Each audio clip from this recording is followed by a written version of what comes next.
Hello everybody. So I thought today I'd do something a little bit different, and if you remember at the beginning of the year I was talking to you all about how I was developing this body of work throughout the year, and some of the work I would be putting up for sale, but quite a bit of the work was for an exhibition to start early next year at Gallery Oldham, and it's all about the landscapes that surround me here in Saddleworth, about the woodlands, the moors and the valleys in between.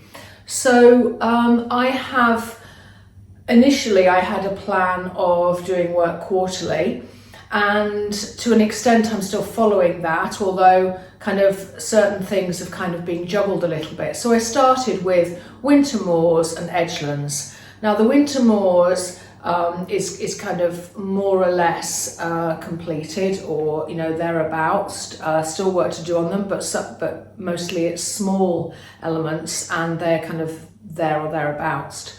The edgelands are some way behind, and I do have a kind of a range of sizes of the edgelands work, including some very small panels, 6-inch panels, which I will be sharing with my newsletter subscribers in 2 weeks time, on Saturday, the 19th of June. So if you're not already subscribed to get my newsletter, then please do. I'll put the link into the notes for the session. So what I thought I would do today is I'm trying hard to make sure that I'm sharing with you on a weekly basis the reality of what I'm actually doing, rather than some sort of manufactured sort of videos, if you know what I mean. So where I'm at now is that I'm kind of in this transition where I've done quite a lot of studies and work outside and on location, and also in the studio actually, for another couple of different types of work. And so what I'm doing now is I'm preparing more boards, more cradle panels, and more, that's what I mean by the boards, cradle panels, and also canvases. So I have, since the beginning of the year, been working in parallel with canvases and boards, and to an extent it's been governed by sizes, and I can only get the cradle panels in certain sizes, so I went to use stretched canvas, cotton canvas, really lovely, with quite a sort of a chunky weave to it, that I've been using. So I'm going to sort of talk today about the preparation side of things really. So what I've got on the desk here, and I will start gessoing it in a minute, is I've got a cradle panel. It's a 50cm cradle panel that I use for, it's my kind of main size if you like, but I'm also using much bigger panels and also smaller ones. So that's it. And what I have done, if you can see the shine on it, I have coated all of the whole thing, the back, the sides and the front, with a gloss medium. And the reason I do that is to seal it, to stop it from warping. And on the front I do it to stop any discoloration of the paint by anything that might seep from the wood. So I've used a seal. I'm using here the golden version of gloss medium, which I really like. And now what I'm going to do is I am going to gesso the panel. I've got some that are already gessoed. I actually gesso them with 2 coats of gesso, white gesso, and I always use actually the Galleria gesso. I just like this gesso, so I just use it, and I just use a big decorating brush, 50cm one for these panels. So I'm going to, I'll talk to you and do it at the same time. So there's nothing very sort of fancy about this. I just sort of slap it on, try and make sure that I cover it all as evenly as I can. I kind of wipe it from the sides. I don't paint the sides with gesso. The sides will eventually be painted before framing, if I frame them. These are going to be framed with a floating frame. So all I'm doing is being fairly generous with a coat of gesso, and then I let it dry thoroughly, and then I put a second coat on, and that usually gives a really quite even coverage. So I'll show you in a second the one that I've done earlier. If you can see behind me, actually that's one on the wall and I'll hold it up to camera, that's already had 2 coats. So what I do is I do the gloss medium, make sure it's completely dry, and then I do this gessoing.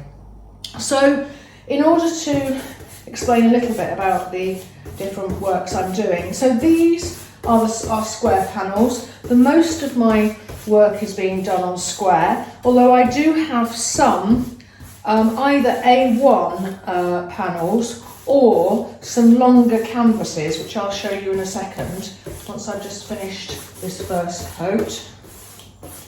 And once this coat's done, I place it on the floor to dry, and then I will put a second coat on, probably later today. So that's pretty much it. I wipe it from the side so I don't get any big lumps. Make sure I've got coverage. And then I put it to dry. That's it. And I do quite a lot of gessoing all at once, because otherwise you've got a messy brush all the time and it's just easier to do it all at once. So I'll put that down and I'll just show you. I have to be a bit careful because it's still wet. But this is one, hopefully you can see, that you've got a relatively even coverage with 2 coats of gesso. So that's that. When it's just had 1 coat, I'll just show you how you can see. You probably did see it on that one, but this is one that's drying, and you can see how you can still see the wood, and so I just prefer to use 2 coats of gesso. So I told you that I also am using canvases, and one of the size of canvas I'm using, which you probably would have remembered from the winter moors, is a large one, and this is an 80 centimetre square one, and really well framed. It's stretched cotton canvas, 10 ounces. I get them, if you're in the UK, I get them from Jackson's.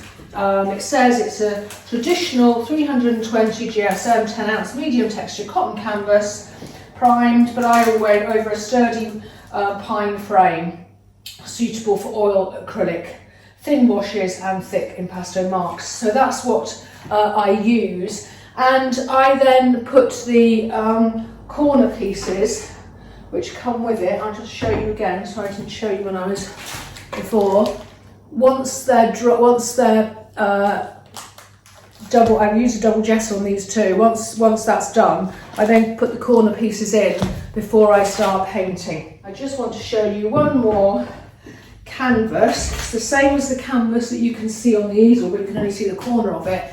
So this is for my, what I'm calling at the moment, a group of works called My Side of Town, and this is 80 centimetres by 50 centimetres. So because actually the view that I'm basing the work on, even though it's going to be relatively abstract, is a kind of a lovely panoramic of all of the types of landscape all together. It's got the moors in the distance, it's got a valley that you can walk into, it's got edgelands, you can see woodland. And I've been doing a lot of studies, and I shared them with you over the weeks of that valley, and these long canvases are going to be for that works. So as I say, 80 by 50 centimetres, and I'm just going to gesso these in exactly the same way. Okay, so I'm going to just show you how I put the wooden corners in. So for each canvas you get, or you should get, and you certainly do with these Jackson's canvases, 8 pieces of wood, 2 for each corner. And in the corner, and I don't know if you can see this, but there is a slot on each of the walls. One slot is lower than the other slot. So what I do is I put the corners in so that they end up at right angles and crisscross to each other to push the frame out, and so to kind of cause tension of the canvas. And I don't put them in too tightly at the beginning, and then later on, once you've been painting, if you need to tighten them, you can by knocking them in further. So what I'm aiming for is I'm using one piece of wood so that and I'm starting with the slot that's lower, and I'm knocking it in so that this side is parallel with this long edge is parallel with the side, and similarly with the other slot. So I hope you can see what I'm doing, because obviously I have to hold it with this hand, and I've got this piece of wood and I'm just going to knock it in.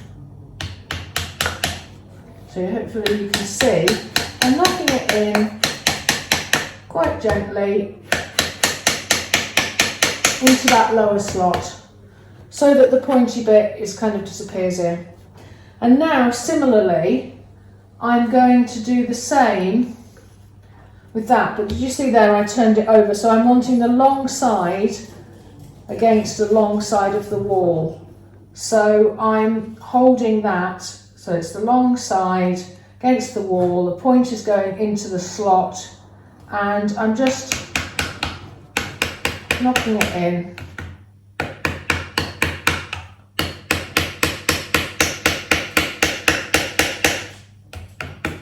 Don't knock it in too far, and then, as I say, later on I can do so more once I've been painting. So I hope you can see that, and I'll just hold it up so hopefully you can see. So you've got a kind of a square corner, and I do that with all of them, and it just keeps the canvas tight. I don't do it until after I've gessoed, but I just thought I'd share that how I go about that. You can do it so that the ends are kind of pointing into the centre. I don't find that very straightforward, and I find this preferable for me. So I always do that after gessoing and before painting. Okay. I will then start now with two areas of work. This one that I've just mentioned to you, the My Side of Town, and Spring Woodland.